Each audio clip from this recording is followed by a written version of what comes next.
Good noon everybody. तो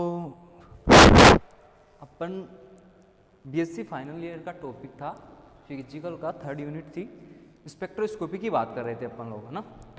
और उसमें अपन ने देखा था नॉन रिजिड रोटर ख़त्म कर लिया था अपन ने। नॉन रिजिड रोटर में अपने सिलेक्शन रूल सब कुछ ख़त्म कर दिया था, बाइंड अप कर दिया था नॉन रिजिड रूल। अब मैं बात कर रहा था उसके आगे नेक्स्ट टॉपिक की। अपन को पता था नॉन रिजिड रोटर तो अपन ने कंप्लीट कर दिया, रिजिड रोटर तो अपन ने कंप्लीट कर दिया था, इसका सिलेक्शन रूल भी देख लिया था। इसकी एनर्जी का फॉर्मूला था EJ बराबर BJ J+1, ये डिस्कस किया था भाई। और इसका डिजनरेसी का फॉर्मूला GG क्या था, 2J+1, इतना अपन ने देखा। इसमें सिलेक्शन रूल की बात की अपन ने, ±1 J यहाँ पे जब क्या था, रोटेशनल क्वांटम नंबर। अपन ने इतनी बात कर ली थी भाई साहब। उसके बाद में अपन ने क्या शुरुआत की थी भाई, नेक्स्ट टॉपिक क्या कर रहे थे शुरुआत, अपन कर रहे थे मैक्सवेल बोल्ट्जमान का डिस्ट्रीब्यूशन लॉ। ठीक है भाई, मैक्सवेल का बोल्ट्जमान, हेडिंग क्या है भाई, मैक्सवेल बोल्ट्जमान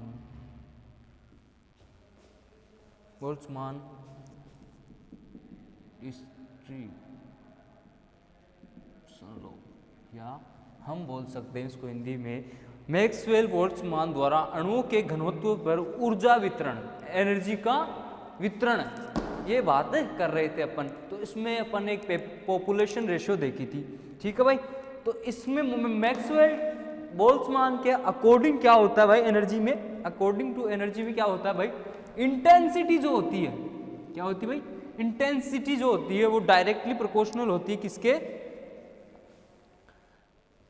क्या होगी भाई, स्पेक्ट्रल इंटेंसिटी जो होगी यहाँ पे, इंटेंसिटी जो होगी, इंटेंसिटी किसके बराबर होगी भाई, डायरेक्टली प्रोपोर्शनल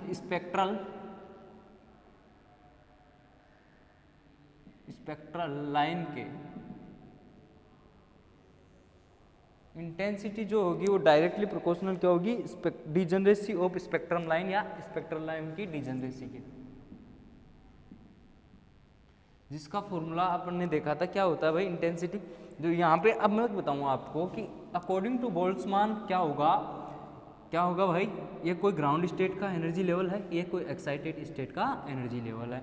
मैंने इनको माना N0 और NJ, N0 और NJ। ठीक है भाई, इसको N0 मान लेते हैं अपन, इसको ये यहाँ से यहाँ तक का जो एनर्जी का गैप था वो डेल E माना था अपन ने।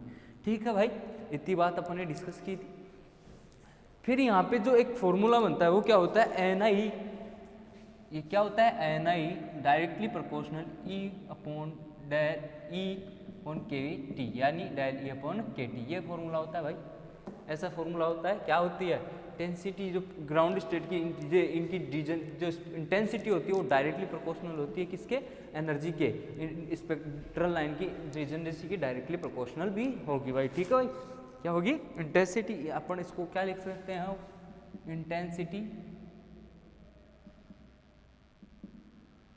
डायरेक्टली प्रोपोर्शनल GJ e⁻डेल E/kT, इसको ये भी लिख सकते हैं अपन, इंटेंसिटी डायरेक्टली प्रोपोर्शनल डिजनरेसी, इसके क्या होती है, डायरेक्टली प्रोपोर्शनल होती है भाई। तो अगर मैं इनका पॉपुलेशन रेशियो की बात करता हूँ, अगर मैं इनके पॉपुलेशन रेशियो की बात करता हूँ तो इसका क्या बनता है, N0 बराबर यहाँ पे क्या बनता है, अपन को पता है G0 मान लो, E⁻डेल E/kT, या इसको फिर अपन क्या मान लेते हैं, डेल E0 मान लो। ठीक है भाई, ये मान लेते हैं अपन। इसकी डिजनरेसी, इसकी इंटेंसिटी क्या होता है, NJ बराबर, इसकी इंटेंसिटी को अगर अपन ऐसे मान लें, NJ बराबर GJ e⁻डेल E/kT, ये मान सकते हैं भाई, मान सकते हैं, इतना मान सकते हैं। अब मैं बात करता हूँ यहाँ पे, एक बात यहाँ पे, ये NJ ना करके आप इसको कर लो N1 और N0 N1, और इसको कर लो आप N1, इसको कर लो, ताकि कंफ्यूजन नहीं रहेगा आपको। ठीक है भाई, इतनी बात मैंने आपको बता दी। अब मैं क्या करूँगा, इसका पॉपुलेशन रेशियो कैलकुलेट करूँगा। तो ये और ये इसके क्या होगा, N naught upper level divide lower level, क्या होगा G1 G नोट ई की power K1 E1 upon KT ई की power E naught upon KT। इतनी बात समझ में भाई। अब मैं इसको कैसे लिख सकता हूँ भाई, N1 N naught is equal N1 और G1 और G नोट को मैंने क्या मान लिया भाई, GJ। इसी के लिए मैंने इसको GJ नहीं माना था भाई, तो इसको डिजनरेसी का ये वाला बना लिया मैंने, GJ ई की power E1 minus del E naught upon KT, ये मान सकता हूँ मैं। और इसको मैं क्या बोलता हूँ, डेल E बराबर क्या होता है भाई, E1 माइनस E नोट। ठीक है भाई, इतनी बात समझ में आ गई। तो इसको मैं लिख सकता हूँ N1 upon N naught is equal GJ E की power minus del E upon KT। तो ये अपना डिजनरेसी का फॉर्मूला आ जाता है भाई, ये वाला आ जाता है, ये वाला आ जाता है। अरे इसको मैं ऐसे भी लिख सकता हूँ भाई, GNI direct equal GJ E की power del E upon KT, ऐसे लिख सकता हूँ भाई इसको। ठीक है भाई, इसको मैं ऐसे भी लिख सकता हूँ, तो ये वाला आ जाता है। तो अपन इसको भी ऐसे भी लिख सकते हैं भाई, ये N1 यहाँ ले जाओ और ये N1 बराबर N नोट GJ ई की power minus del E upon KT। तो ये मैक्सवेल का क्या था, डिस्ट्रीब्यूशन लॉ था एनर्जी के लिए, एनर्जी लेवल्स के लिए क्या होता है, लो या ग्राउंड स्टेट की एनर्जी और एक्साइटेड स्टेट की एनर्जी भाई। तो ये क्या होता है, intensity directly proportional spectral line की डिजनरेसी ऑफ स्पेक्ट्रल लाइन बोल सकते हैं इसको। तो ये GNI डायरेक्टली प्रोपोर्शनल E की power minus del E upon KT, ये फॉर्मूला दिया था मैक्सवेल ने। ठीक है भाई, मैक्सवेल ने ये फॉर्मूला दिया। तो ये ग्राउंड स्टेट की एनर्जी और ये एक्साइटेड स्टेट की एनर्जी लेवल्स की ये क्या है, इंटेंसिटी का रेशियो बराबर क्या होगा यहाँ पे, G नोट ई की power minus del E naught upon KT रखा मैंने, इसके लिए ये रखा।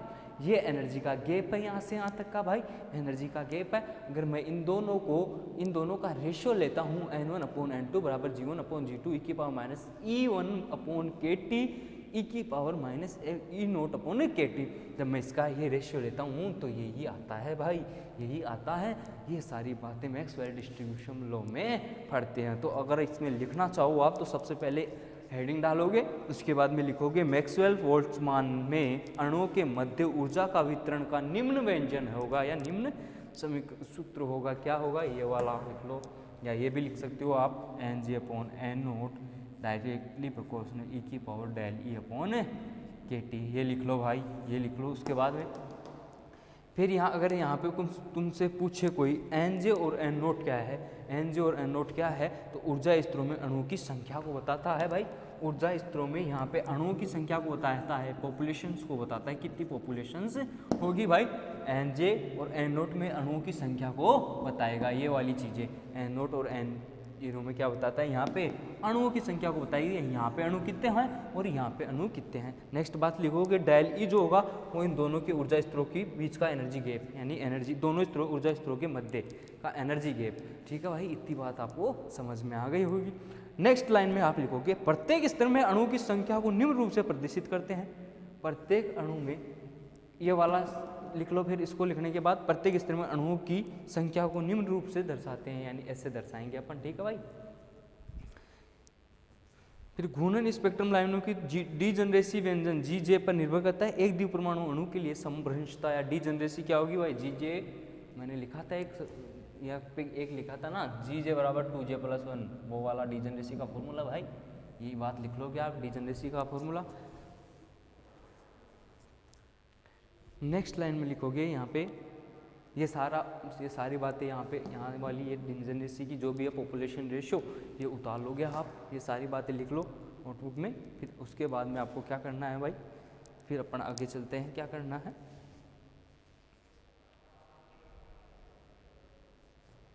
इतनी बात समझ में आ गई। अब अपन नेक्स्ट टॉपिक पे चलते हैं भाई। ये था मैक्सवेल का डिस्ट्रीब्यूटिबल लॉ, या अपन बोले अणु की घनत्व पर, इंटेंसिटी पर ऊर्जा वितरण क्या थी भाई, इंटेंसिटी क्या थी। ठीक है भाई, ये इंटेंसिटी के फॉर्मूले हैं भाई। तो तो ये सारी बातें आपको अच्छे से पता होनी चाहिए भाई, बहुत भी बढ़िया टॉपिक है ये। मैक्सवेल का ये 100% भाई साहब एग्जाम में आ सकता है, यहाँ से क्वेश्चन पूछ सकता है एग्जामिनेशन में आपके एग्जामिनर। ठीक है भाई, अब नेक्स्ट बात करते हैं अपन जो डीजेनरेसी का अपने पास फॉर्मूला आया 2J+1 जो एनर्जी लेवल के लिए। ठीक है भाई, ये वाला फॉर्मूला था यहाँ पे। अगर मैं पूछूं J लेवल के लिए J बराबर 0 हो तो डीजेनरेसी जी से क्या आएगी भाई, यहाँ पे 0 रखूंगा 1 आएगी तो 1 लिख देंगे यहाँ पे।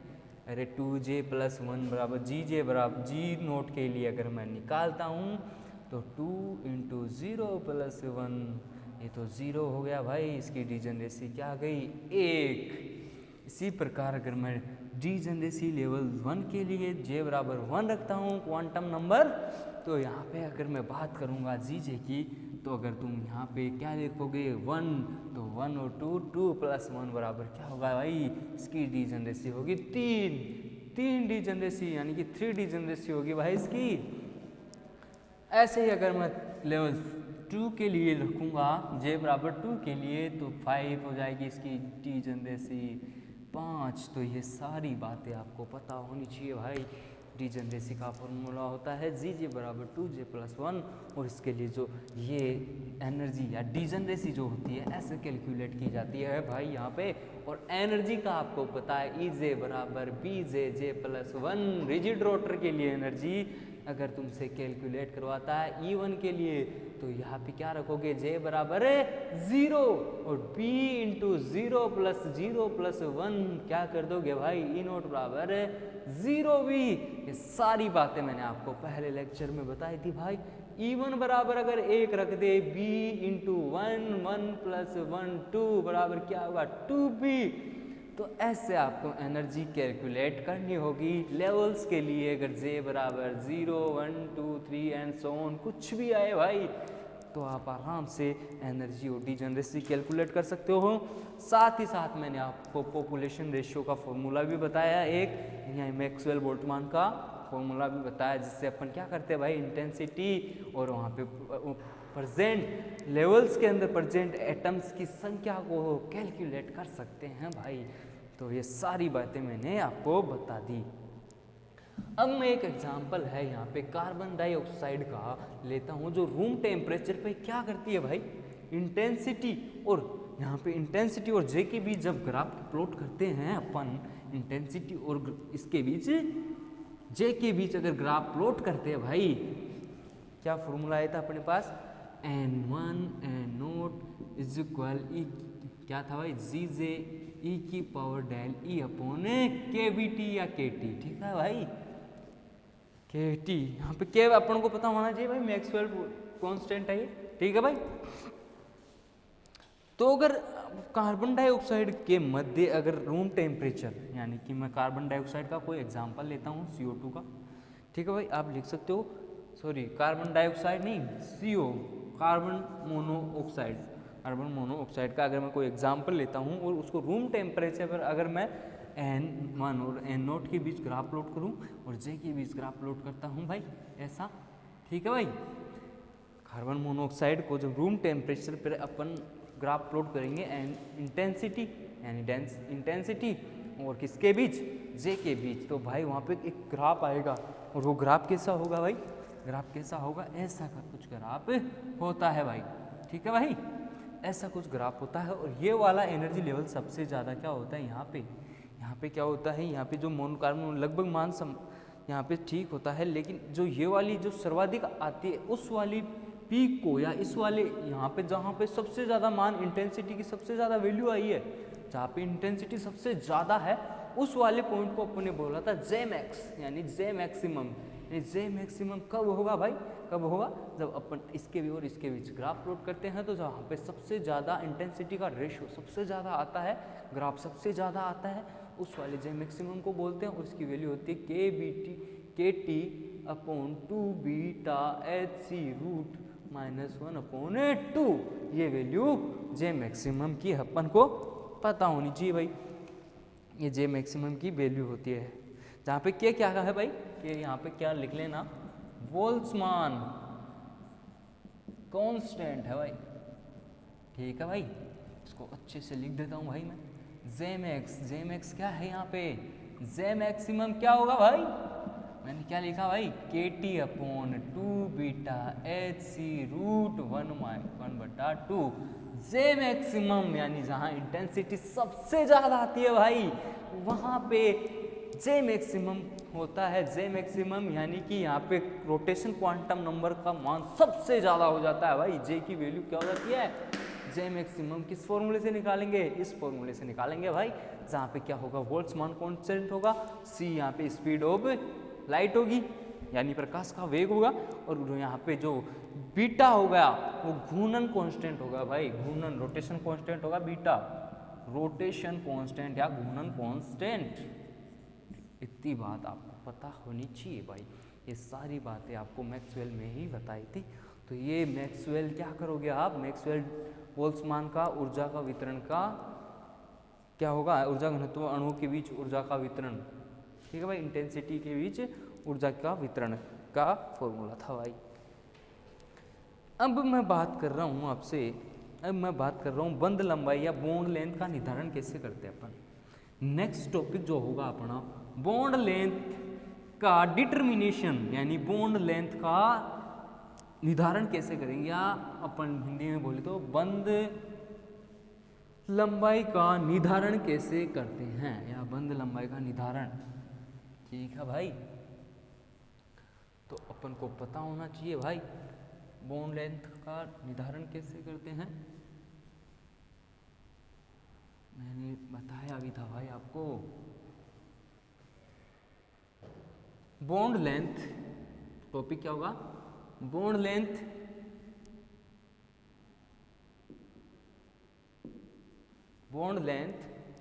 ठीक है भाई, बॉन्ड लेंथ का निर्धारण या डिटर्मिनेशन ऑफ बॉन्ड लेंथ, ठीक है भाई। मैंने एक डायटोमिक मॉलिक्यूल्स लिया था भाई, डायटोमिक मॉलिक्यूल लिया था भाई, इतनी बात पता है आपको। तो दो नाभिक को, या अपन बोले बॉन्ड लेंथ किसको बोलेंगे, यहाँ पे बॉन्ड लेंथ किसको बोलेंगे, अपन ने बोलता कोई रिजिड रोटर में, जब अपन ने डायटोमिक मॉलिक्यूल लिया था तो अपन ने देखा था यहाँ की जो लेंथ थी वो थी R, उसकी बॉन्ड लेंथ ही तो थी भाई, बॉन्ड लेंथ ही तो थी भाई, डायटोमिक मॉलिक्यूल के बॉन्ड लेंथ ही तो थी वो। तो अपन क्या बोलेंगे, दो नाभिकों के बीच की इंटरन्यूक्लियर डिस्टेंस जो होती है उसको बॉन्ड लेंथ बोलते हैं भाई, इंटरन्यूक्लियर डिस्टेंस जो होती है उसको बॉन्ड लेंथ बोलते हैं। तो यहाँ पे मैंने एक तुम्हें बताया था डेल J बराबर +-1, ये क्या था अपना सिलेक्शन रूल था भाई। तो यहाँ पे मैंने एक क्या बताया था आपको कि यहाँ पे मोमेंट ऑफ इनर्शिया कैसे कैलकुलेट करते हैं, μr² से, इस वाले फॉर्मूले से करते हैं भाई।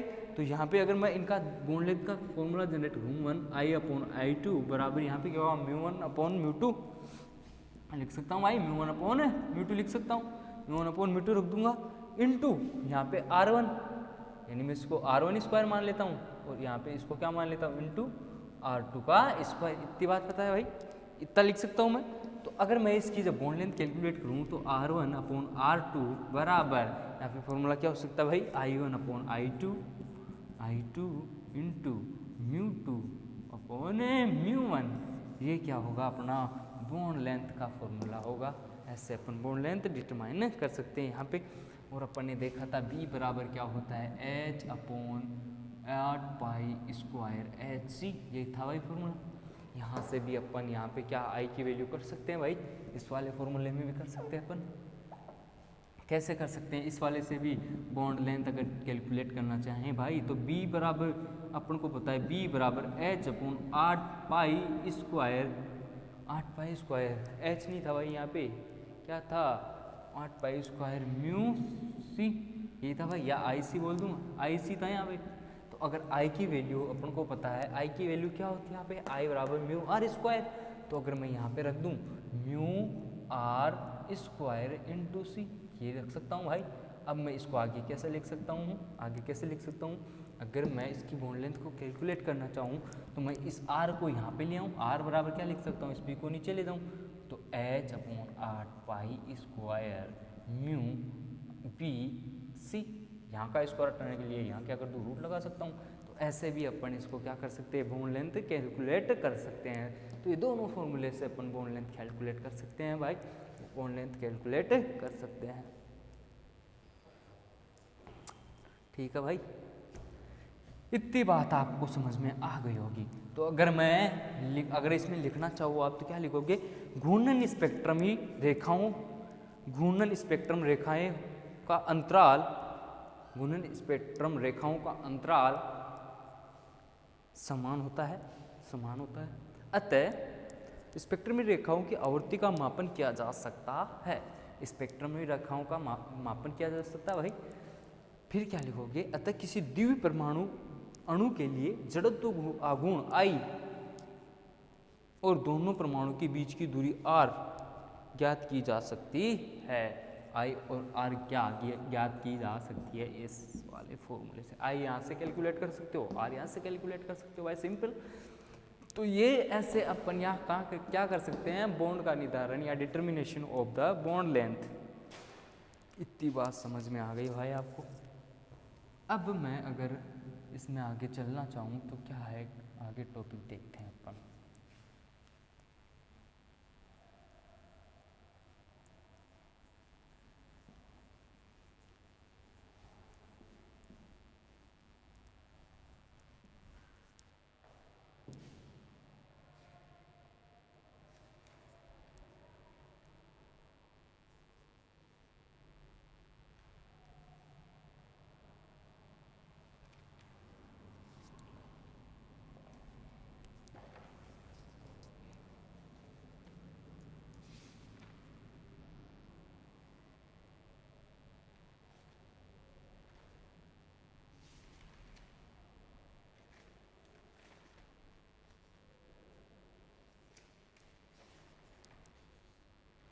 नेक्स्ट भाई अगर अपन बात करें यहाँ पे, नेक्स्ट अगर अपन बात करें यहाँ पे, नेक्स्ट टॉपिक आइसोटोपिक इफेक्ट या समस्थानिकों का प्रभाव। इसकी अगर बात करते हैं अपन,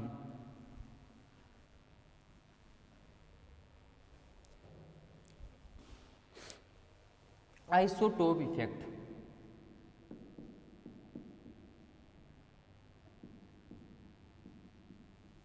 आइसोटोप इफेक्ट क्या होता है भाई, समस्थानिक प्रभाव या अपन बोल सकते हैं समस्थानिकों का प्रभाव। ठीक है भाई,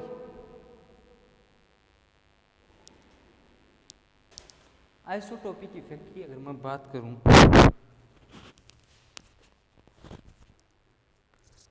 आइसोटोपिक इफेक्ट की बात करूं तो मैं क्या बोलूंगा कि किसी भी आइसोटोप के द्वारा उसके अपने से कम हेवियर एटम को रिप्लेस कर दिया जाए। जैसे फॉर एग्जांपल अगर H को मैं ड्यूटेरियम के, हाइड्रोजन को मैं ड्यूटेरियम से अगर रिप्लेस कर दूं तो उससे जो अपने को मोमेंट ऑफ इनर्शिया प्राप्त होता है, I प्राप्त होता है या रिड्यूस मास प्राप्त होता है, तो अपन क्या कर लेंगे कि I और म्यू उसका क्या होगा भाई, चेंज हो जाएगा।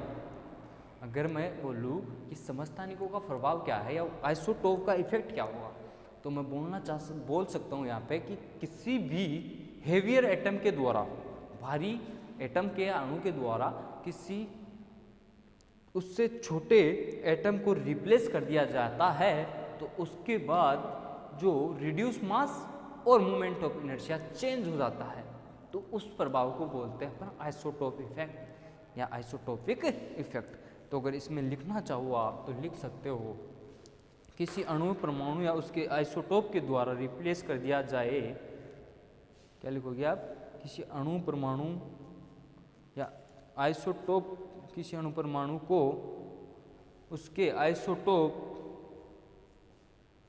या समस्थानिक के द्वारा रिप्लेस कर दिया जाए तो उसके मोमेंट ऑफ इनर्शिया और रिड्यूस मास दोनों चेंज हो जाते हैं,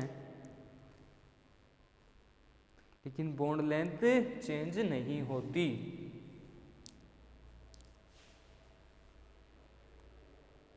इस प्रभाव को अपन आइसोटोपिक इफेक्ट बोलते हैं। अब मैं अगर एग्जाम्पल देना चाहता हूँ तुम्हें, एग्जाम्पल अपन लेके चले तो क्या लोगे भाई, क्या लोगे, अगर एग्जाम्पल की बात करता हूँ मैं यहाँ पे, फॉर एग्जाम्पल अगर यहाँ पे HCl है आपके पास, फिर उसको DCl के द्वारा अगर रिप्लेस कर रहा हूँ मैं, ठीक है भाई, DCl के द्वारा अगर रिप्लेस कर दूँ H को, अगर मैं DCl के द्वारा रिप्लेस कर रहा हूँ यहाँ पे, तो अपने पास एक फॉर्मूला आया था B बराबर H/8 पाई स्क्वायर IC, और यहाँ पे आया था अपन को B डैश मान ले इसको, H/8 पाई स्क्वायर HIC। अपने पास एक फॉर्मूला आया था, अगर मैं यहाँ पे I बराबर, अपन को पता है I बराबर क्या होगा, यहाँ पे I है तो यहाँ पे मैं I डैश मान लूँ, ठीक है। तो I बराबर अपन को होता है म्यू आर स्क्वायर होता है, ये बात अपन को पता है। तो अगर मैं यहाँ पे I की जगह ये वाली वैल्यू पुट कर देता हूँ, देखना कैसे, अगर मैं यहाँ पे क्या करूँ, अगर मैं यहाँ पे H/8 पाई स्क्वायर I की जगह क्या कर दूँ म्यू आर स्क्वायर C, ठीक है भाई, और यहाँ क्या कर दूँ H/8 pi square I mu dash R square C, ये रख सकता हूँ भाई, म्यू डैश मान लूँ मैं इसको। अब क्या होगा, नेक्स्ट अगर मैं बात करूँ आगे इसको सॉल्व करने की, तो B/B डैश बराबर मैं लिख सकता हूँ H/8 pi square mu R square C upon H/8 pi square mu dash R square C। तो ये पूरे से ये कट गया पूरा, ये कट सकता है भाई, बचा क्या म्यू और म्यू डैश, तो मैं इसको लिख सकता हूँ B/B डैश बराबर म्यू डैश, म्यू 1/म्यू बटा 1/म्यू डैश। सही है भाई, इसको अगर आप लिखना चाहो तो कैसे लिख सकते हो, और कैसे लिख सकते हो भाई, B/B डैश बराबर म्यू डैश अपॉन म्यू, जिससे अपन को यहाँ म्यू बराबर क्या होता है भाई, अपन को पता होना चाहिए reduce mass M1 M2 M1 plus M2, ये होता है भाई। तो यहाँ से रिड्यूस मास जब कैलकुलेट करोगे तो यहाँ पे रिड्यूस मास देखो, अब मैं आपको समझाता हूँ कैसे कैलकुलेट करते हैं भाई। अब यहाँ देखो आप रिड्यूस मास की अपन बात करते हैं, ठीक है भाई, ये फॉर्मूला आ गया अपने पास, ये फॉर्मूला आ गया भाई। अगर मैं यहाँ पे HCl और DCl दो है, अगर मैं बात करूँ B, यहाँ पे अगर मैं रिड्यूस मास कैलकुलेट करूँ म्यू HCl के लिए, ठीक है भाई, म्यू HCl के लिए अगर मैं रिड्यूस मास कैलकुलेट करूँगा तो कैसे करोगे भाई, कैसे करोगे M1 M2 बटा M1 प्लस M2। अब क्या करोगे M1 M2 H का मास Cl का मास, तो यहाँ पे क्या होगा भाई 1 × 35 डिवाइड बाई 1 प्लस 35, कितना आ गया भाई 35/36, ठीक है भाई 35/36। अब मैं म्यू डैश यानी DCl के लिए अगर रिड्यूस मास कैलकुलेट करूंगा भाई, वही formula M1 M2 M1 plus M2। अगर मैं इसमें रिड्यूस मास कैलकुलेट करूंगा तो कैसे करूंगा भाई, ड्यूटेरियम का है H है, यहाँ पे ड्यूटेरियम है D, तो यहाँ पे मैं क्या करूंगा D का 2 × 35/2 प्लस 35, अगर इसको सोल्व करोगे आप तो क्या आएगा भाई 70/37, यही आएगा भाई, यही आएगा। अब इस वाली वैल्यू को वहाँ पुट करोगे आप, क्या होगा भाई B/B डैश बराबर यहाँ पे म्यू डैश अपॉन म्यू यानी 70/37 बटा 35/36। अगर इसको सॉल्व करोगे तो कैसे करोगे भाई 70/37, 36 ऊपर चला जाएगा 36/35, तो 2 इतना आ जाएगा भाई B/B डैश, 36 दूना 72, 72/37। इसको सॉल्व करोगे तो जो भी आंसर आएगा वो B/B डैश, इसका क्या आ जाएगा मान आ जाएगा भाई। तो ऐसे अपन को रिड्यूस मास कैलकुलेट करना है। और अब देखो यहाँ पे क्या होगा भाई, क्या होगा, अगर आप देखते हो HCl का रिड्यूस मास कुछ और है, DCl का रिड्यूस मास कुछ और है भाई, तो यहाँ तो कहानी क्या हो गई भाई, कहानी क्या हो गई, रिड्यूस मास चेंज हो रहा है। यानी मैंने बात बताई वो सही है, आइसोटोप इफेक्ट के द्वारा क्या होता है, रिड्यूस मास चेंज हो गया। अरे अगर रिड्यूस मास चेंज हो गया तो अगर मोमेंट ऑफ इनर्शिया जब निकालोगे, यहाँ वैल्यू रखोगे, पुट करोगे, तो जब म्यू की वैल्यू जो आएगी, यहाँ पे जो भी आया म्यू वो क्या आएगा भाई, जो भी आएगा उसको रखोगे तो यहाँ पे जो आपका मोमेंट ऑफ इनर्शिया है वो भी चेंज हो गया। तो अपन कह सकते हैं कि आइसोटोप इफेक्ट लग रहा है भाई, यानी कि समस्थानिकों का प्रभाव पड़ता है किस पे, मोमेंट ऑफ इनर्शिया और रिड्यूस मास पे। तो ऐसे अपन को कैलकुलेट करना है। तो इसमें इतनी सारी ये सारी बातें आपको पता होनी चाहिए, रिड्यूस मास क्या है क्या नहीं। अब देखो इसमें आगे क्या होगा, कैसे करते, ये आपको पता चल गया भाई कि रिड्यूस मास कैसे देखते हैं, रिड्यूस मास कैसे देखते हैं भाई। अब देखो यहाँ पे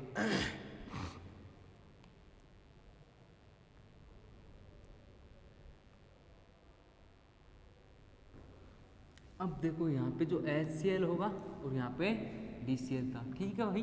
तो इसकी जो अपने पास लाइनें आती है इस तरीके से, क्या आती है भाई, बराबर स्पेसिंग की लाइनें आती है ऐसे। लेकिन यहाँ पे क्या होगा, यहाँ पे क्या होगा भाई, इन वालों की, ये वाला एनर्जी लेवल तो ठीक बराबर सा रहेगा इसके लिए, लेकिन ये धीरे धीरे जैसे ऊपर जाते हैं अपन आइसोटोपिक में, एनर्जी लेवल क्या होता है भाई, एनर्जी लेवल यानी इनकी स्पेसिंग क्या होती है, घटती जाती है भाई, घटती जाती है, ठीक है भाई। यहाँ पे क्या होगा, ये DCl है और ये HCl की वजह से जब अपन इन लाइंस के वो देखते हैं, यानी यहाँ पे डेल की जो E की वैल्यू है, स्पेसिंग है, वो ज़्यादा है, शार्प आ रहा है, मतलब यहाँ पे लाइन शार्प आएगी, जबकि यहाँ पे जैसे जैसे ऊपर जाते हैं स्पेसिंग कम होती जा रही है। यानी कि HCl और DCl द्वारा रिड्यूस मास और मोमेंट ऑफ इनर्शिया चेंज होने की वजह से ये लाइनें क्या होगी, पास पास हो जाएगी, जनरेट पास पास आ जाएगी भाई। लेकिन यहाँ DCl में क्या होता था, 2b का डिफरेंस था भाई, 2b EJ बराबर अपन ने देखा रिजिड रोटर में, वहाँ पे ये क्या थी, 2b लाइनों की स्पेसिंग बराबर थी भाई। लेकिन यहाँ पे क्या होगी, कम होती जाएगी जैसे जैसे अपन आइसोटोप इफेक्ट पढ़ते हैं। तो ये सारी बातें भाई आपको पता होनी चाहिए। तो ये होता है आपका आइसोटोपिक इफेक्ट।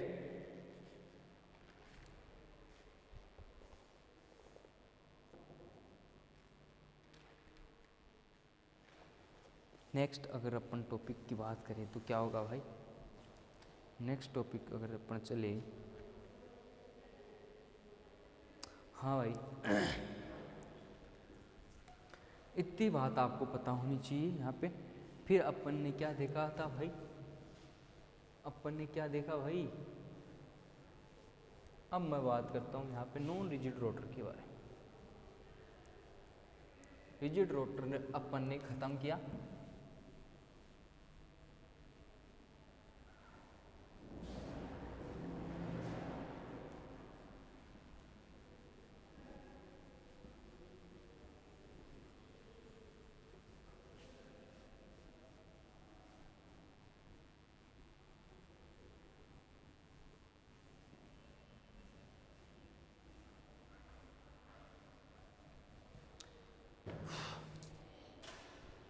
अब बात करते हैं अपन नॉन रिजिड रोटर के बारे में।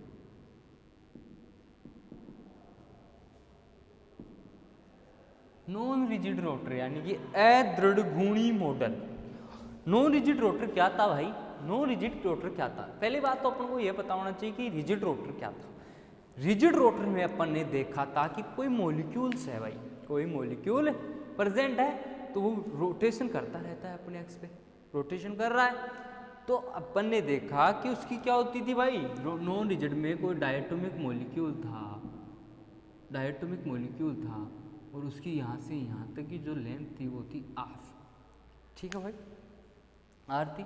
तो अपन ने देखा था कि यहाँ पे जो नॉन रिजिड रोटर था, जो सॉरी रिजिड रोटर था, वहाँ से यहाँ की लेंथ क्या थी, आ रही थी भाई, जब वो रोटेट हो रही थी तो वो आ रही थी।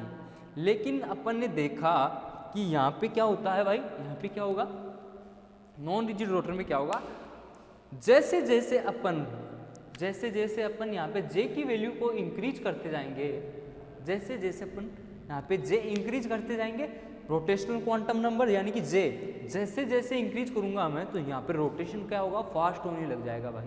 पहले की कंपेयर क्या होगा, यहाँ पे रोटेशन तीव्र गति से होगा।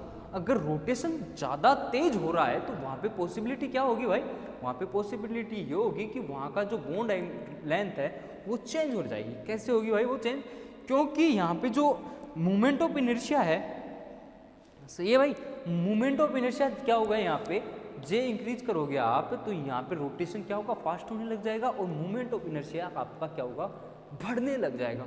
और जब मोमेंट ऑफ इनर्शिया बढ़ेगा तो रिड्यूस मास क्या होगा वहाँ पे भाई, रिड्यूस मास क्या होगा, वहाँ पे म्यू क्या होगा, वो भी बढ़ने लग जाएगा। लेकिन यहाँ पे जब जे की वैल्यू को आप जैसे जैसे इंक्रीज करोगे, जैसे जैसे इंक्रीज कर रहे थे अपन, तो यहाँ पर देखा था रिजिड में तो अपने ने देखा है यहाँ पे 2b2 था डिफरेंस, अरे 2b2 था भाई।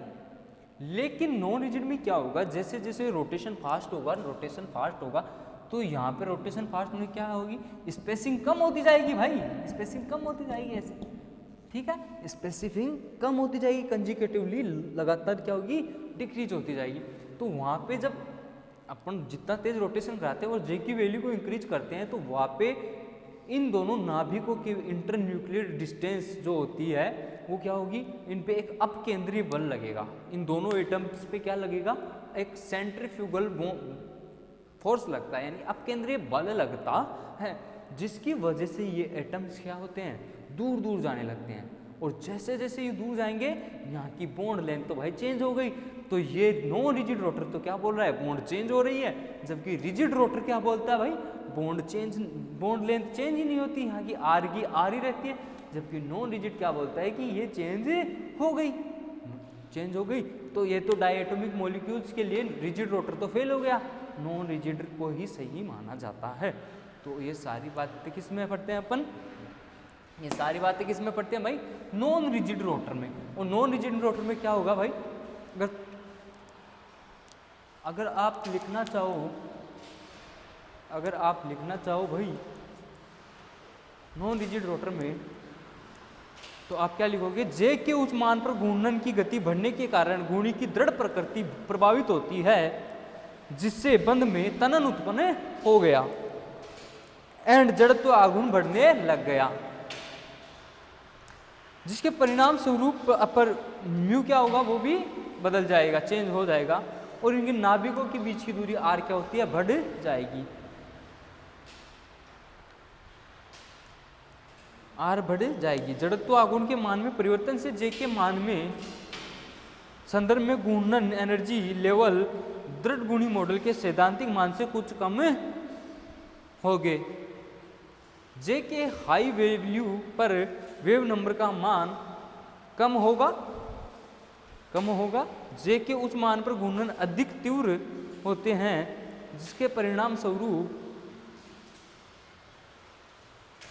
परमाणु पर अपकेंद्रीय बल बढ़ जाएगा और परमाणु दूर दूर जाने की कोशिश करेगा, तो बंध लंबाई बढ़ेगी। अतः हम कह सकते हैं कि द्वितीय परमाणु अणु के लिए दृढ़ घूर्णी मॉडल लगभग सही मॉडल होता है, न कि पूर्ण मॉडल। तो अगर आप इसमें जो ये होता है m1 और m2 मास वाला, तो इसमें अगर बात करें अपन एनर्जी की, Ej बराबर क्या होगा भाई, bj+1 माइनस dj² j+1 का होल स्क्वायर। ये क्या होता है, इसका फॉर्मूला होता है भाई, फॉर्मूला होगा। तो ये अपन ने देखा नॉन रिजिड रोटर, यहाँ पे d जो होता है वो डिफ्यूजन कोफिशिएंट होता है भाई, डिफ्यूजन कोफिशिएंट या सेंट्रीफ्यूगल कोफिशिएंट भी बोलते हैं इसको। d बराबर यहाँ पे d जो होगा अपन को पता है 4b² म्यू बार का स्क्वायर, ये होता है।